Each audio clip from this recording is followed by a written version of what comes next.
Hi everybody, this is the time of year, of course, when people like Zoopla tell you where the best towns and cities to invest in the UK are. So I thought I would steal this from Zoopla and tell you what they think and what my opinion of what they think is, if you get my meaning. So here we go. So would you believe 9 out of 10 they think the best places to invest in are in Scotland. Now, turns out I've got a few deals I'm doing in Scotland, so I'm rather pleased about that. Last year, Scotland had a 6% increase in property prices compared to the UK in general, which is about 1.5%. So last year they did very well.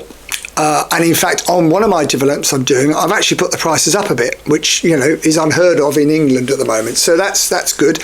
And I've still got I've got a new development coming up, which is just completing, which is 12 three-bedroom flats. So the timing is everything, because that's what they're saying this year. The growth is going to be similar, about 6%. So that's great.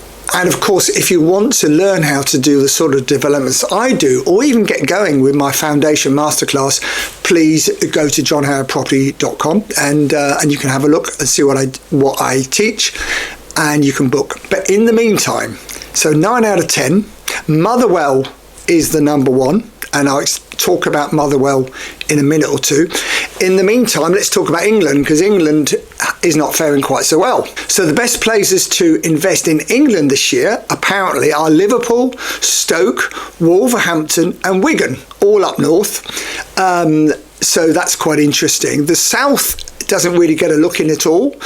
They're talking about a growth of just over 1.5% in England this year, and of course London, they're talking about zero growth at all. In fact, in London in the last 10 years, property prices on average have gone down. Would you believe? Down, which is quite incredible when you think about it. It's the capital city of the UK, of course, and one of the most famous and popular capital cities in the world, and prices have gone down, so that's not good. In Wales, there's 2 areas in Wales that they suggest to invest in, which is Cardiff, where I've recently done a very successful joint venture with someone, and also Newport, which I don't think I've ever been to be fair. But anyway, let's get back to Motherwell, because Motherwell is a very interesting place.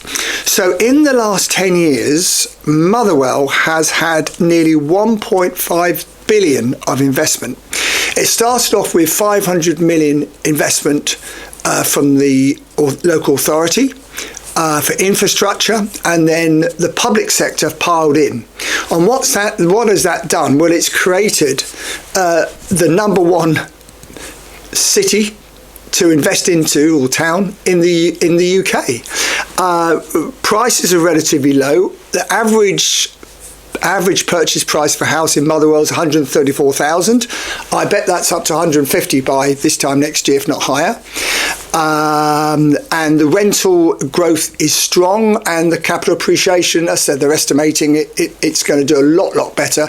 They're talking about 12-15% increase this year in Motherwell. So listen, let's get all up to Scotland. Hang on a minute. I'm going on Monday. So hopefully that's of interest to you. And if you want to invest in Scotland, just remember that the rules in terms of the buying and the selling are different. It's a different legal system.